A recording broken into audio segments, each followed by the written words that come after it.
ایک اور بحث جو ہم اسی اپنی پہلی نشست میں مکمل انشاءاللہ کر لیں گے وہ ہے محفوظیت قرآن کی بحث۔ میں نے عرض کیا تھا کہ 3 چیزوں پر ہمارا عقیدہ مشتمل ہے۔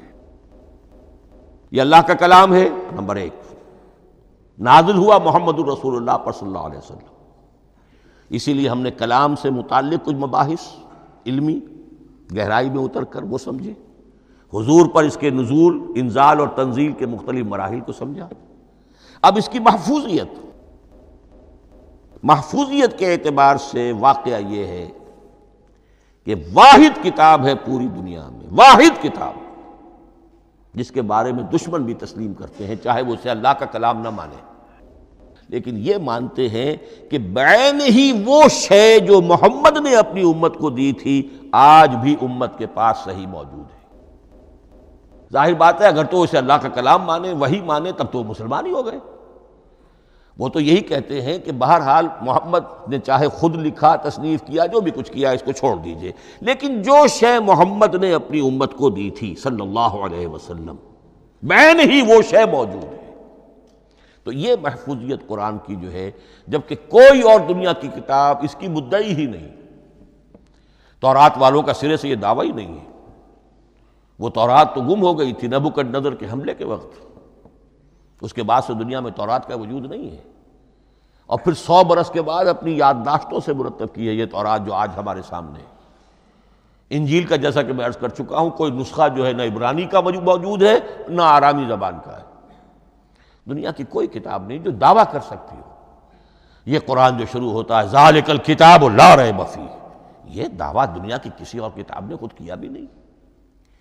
اس کی بھی جس قدر پرشکوہ الفاظ میں علامہ اقبال نے اس کی ترجمانی کی ہے انہی کا حصہ ہے۔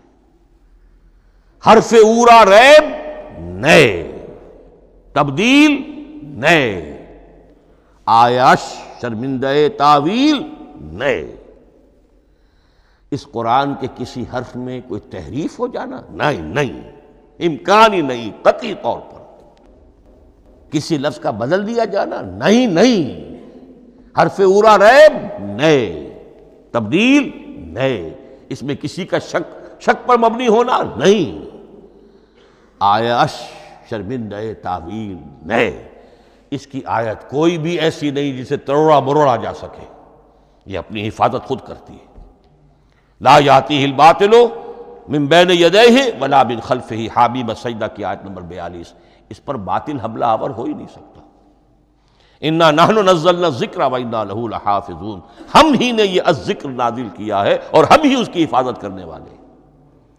جہاں تک پہلے ٹکڑے کا تعلق ہے اس آیت مبارکہ کا، اس میں تو تورات بھی آئے گی۔ تورات کس نے نازل کی؟ اللہ نے نازل کی۔ انجیل کس نے نازل کی؟ اللہ نے نازل کی۔ انا انزلنا التوراۃ فیہا ھدی ونور، یہ سورہ مائدہ میں الفاظ ہیں۔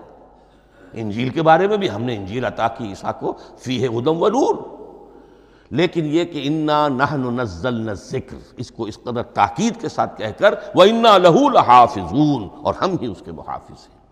لیکن اس موضوع پر اہم ترین مقام جو ہے قرآن مجید کا وہ سورہ قیامہ کی یہ آیات ہے، لا تحرک بہ لسانک لتعجل بہ۔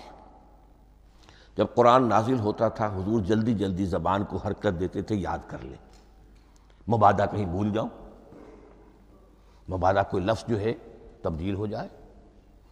یہ مشقت جو آپ جھیل رہے تھے اس سے اللہ نے روک دیا از راہ شفقت اور محبت۔ لا تحرک بہ لسانک لتعجل بہ ان علینا جمعہ وقرآنہ، ہمارے ذمے ہے اس کو جمع کر دینا، آپ کے سینے میں جمع کر دیں گے اس کو۔ اور صرف جمع کرنا نہیں، قرآن، ترتیب۔ قرآن ہوتا ہے پڑھا جاتا ترتیب سے، یعنی ترتیب نزولی، یہ بعد میں ہماری علیحدہ بحث بھی آئے گی کہ ترتیب نزولی اور ہے، ترتیب مصحف اور ہے، یہ ترتیب بھی ہم کروا دیں گے، یہ بھی ہمارے ذمے ہے۔ ان علینا جمعہ وقرآنہ فاذا قرأناہ فاتبع قرآنہ، پھر جب ہم جس ترتیب سے پھر آپ کو پڑھائیں اسی ترتیب کی پیروی کیجیے۔ یہ جو ہے کہ قرآن کا جمع اور تدوین، یہ بھی اللہ تعالیٰ نے اس کی ضمانت لی، اور اس کی ترتیب بھی اللہ تعالیٰ ہی کی ضمانت سے ہے۔ اس اعتبار سے محفوظیت قرآن کے یہ دونوں پہلو ہمارے سامنے رہنے چاہیے۔ بارک اللہ لی ولکم فی القرآن العظیم ونفعنی وإیاکم بالآیات والذکر الحکیم۔